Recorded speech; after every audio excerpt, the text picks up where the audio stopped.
Welcome back to Our Issues Milwaukee. I'm your host, Andrea Williams. If you're just joining us, I've been talking to Milwaukee County Executive David Crowley. He is the 7th County Executive of Milwaukee County, and he's the first African-American and the youngest to serve.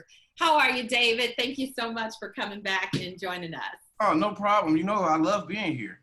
Well, no, I thank you because there's so much in the news and so much with the headlines. It's really nice to be able to have a conversation with you and really have you break things down so that people can really understand how hard you've been working in your first 4 months in office and really where you're intending to go with things. So before the break, we were discussing your vision address that was delivered this past Monday. You said there were 5 calls to action, which includes voting. Talk a little bit about that. Well, it's extremely important that we all get out to vote. We just had our partisan primaries on August 11th. And so when we think about the November elections and all the changes that we want to see, it's extremely important that everybody get involved in some type of capacity, especially when you think about the magnitude of this upcoming November election. We have the presidential election, we have local state elections happening as well. And so when we think about COVID-19 and we think about racism and the policies we want to see change, this is the opportunity for us to seize the moment and make sure that our voice is heard. So it's extremely important that everybody gets out to vote.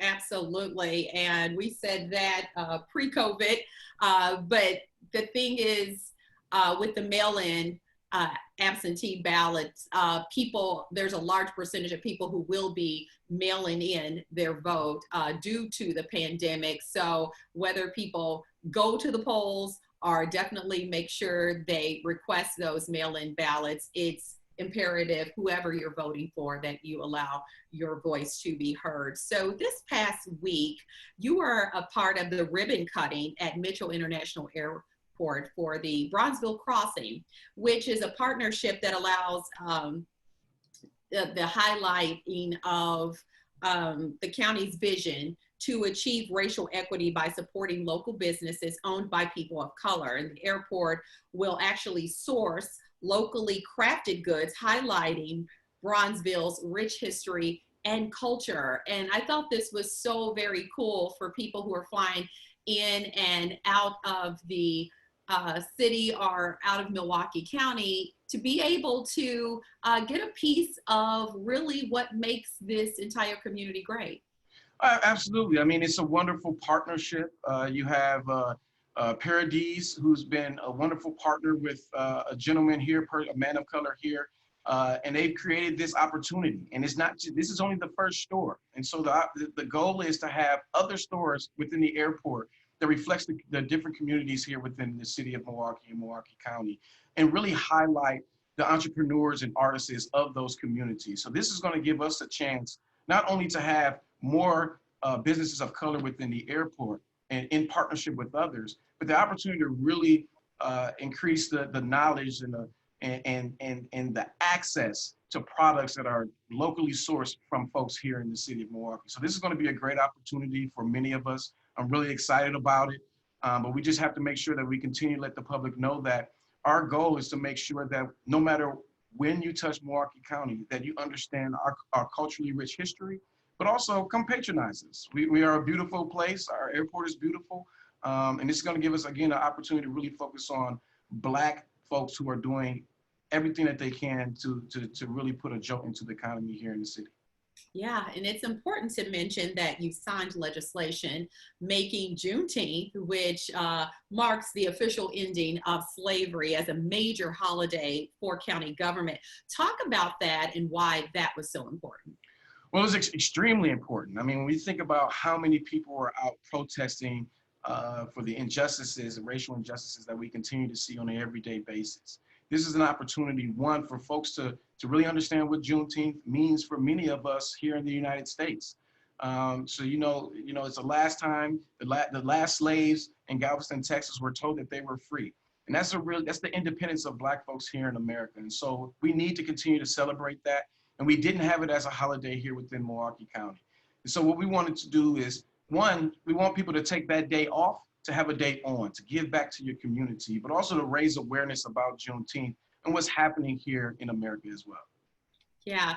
Now, I want to talk a little bit about your personal story growing up here in Milwaukee, because your story gives you insights on a lot of the issues that people face on a everyday basis. You've shared that years ago, your parents were once addicted to drugs, and how as a young man you experienced being evicted from your family's home. How do those type of experiences help you when it comes to legislation and government? Well, I have a very unique experience. You did just named it. I've been evicted. We've had to utilize housing programs here within Milwaukee County. I've had family members who have had to touch the behavioral health division.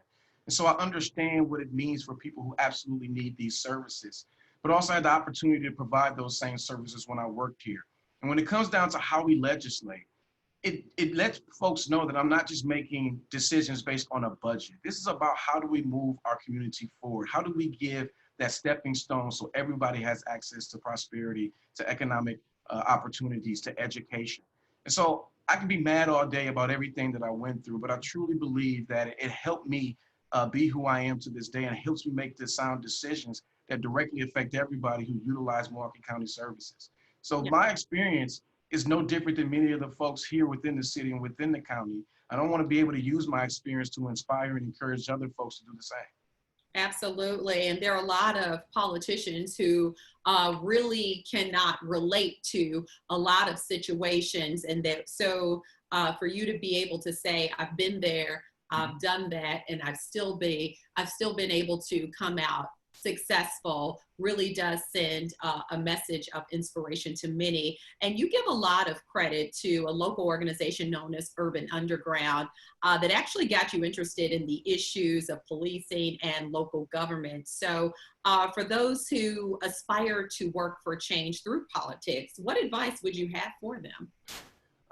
Well, first and foremost, the one advice I would give everybody, because of the times that we're living in, be comfortable being uncomfortable. We have an opportunity to really tackle different types of policies and processes and procedures that directly affect people of color.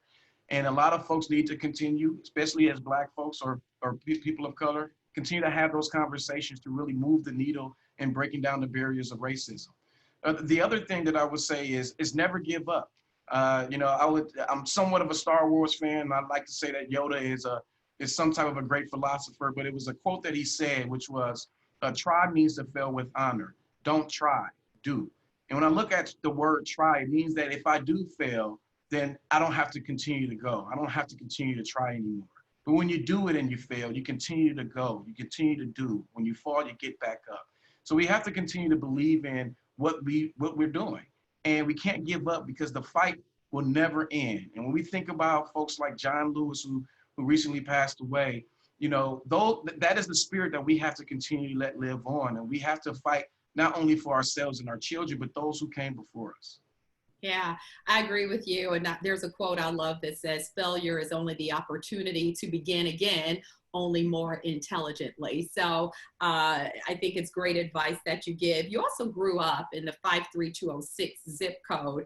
And though there are many people who have been successful that grew up in 53206, it has been viewed as the most incarcerated zip code in America. So with that said, Wisconsin prison population has more than tripled since 1990, and the state is infamous for having the highest Black male incarceration rate in the country. And every time I mention that to someone, people are blown away, like, really? And I'm like, really? So you've called on transforming the criminal justice system through a racial equity lens. If you could talk a little bit about that. Well, at the end of the day, we know that many of the laws that have locked many people up throughout the years have been biased. We don't think about those unintended consequences. So when we think about those who are serving time for low-level drug offenses, those who are serving time because they had to do everything that they can just to survive. But at the end of the day, we know that whether we're talking about drug offenses, crack cocaine versus powder cocaine, they have been charged differently and been convicted differently. Mm-hmm. So we have to change the way that we actually absolutely approach our prison system, and it definitely needs reform. And I'm really excited about being here in Milwaukee County because we have the House of Corrections as well as the Juvenile Justice Center under our purview. So we're doing everything that we can, one, to look at our House of Corrections and our Justice Center through a health and human service need versus looking at it as just a punitive system. We need to find ways to build folks up, get them out so they never come back. I actually had the opportunity to go to HOC last week and talk to a few of the inmates that were there, a few of the folks who are currently being housed there. And they were very candid and open and honest about what their needs are, about what can Milwaukee County do before they even hit this system. But even if they are being released, what can we do to make sure that they're not? And so we're really excited about the opportunities that are going to present itself. We've been thinking about like creating an office of reentry for those who are returning home to help them navigate the systems once they reach society again.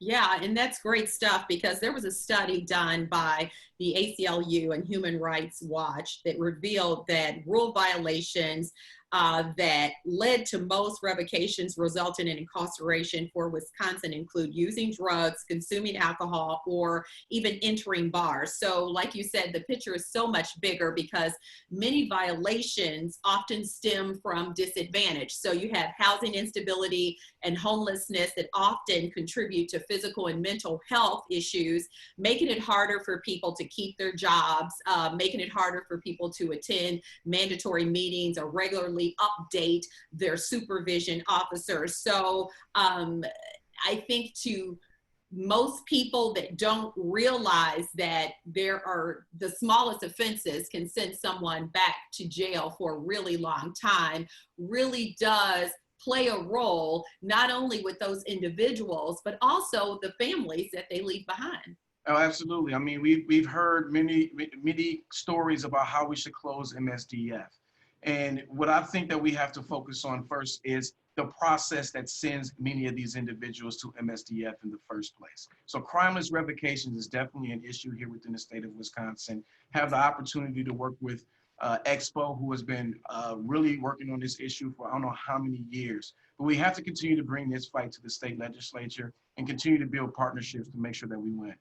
Yes, and I thank you so much for joining us today to talk about all these issues. And that's really just the tip of the iceberg. So it goes without saying that you're extremely busy. So your time spent here today is much appreciated. And just from a personal level, I've watched you along the way really just make your mark in politics, and to see you in this position and take on the commitment of changing the narrative in Milwaukee County really is a breath of fresh air. And I'm happy that we have someone who has decided to join so many others in this community and seeing that that happens. Thank you so much. I really appreciate that. Thank you. It is always a pleasure talking to you, Milwaukee County Executive David Crowley.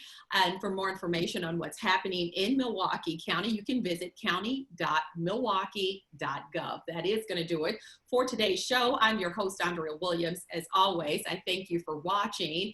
And until next time, I hope that you continue to be safe and join us again next week as we take another look at our issues in Milwaukee. Have a great day.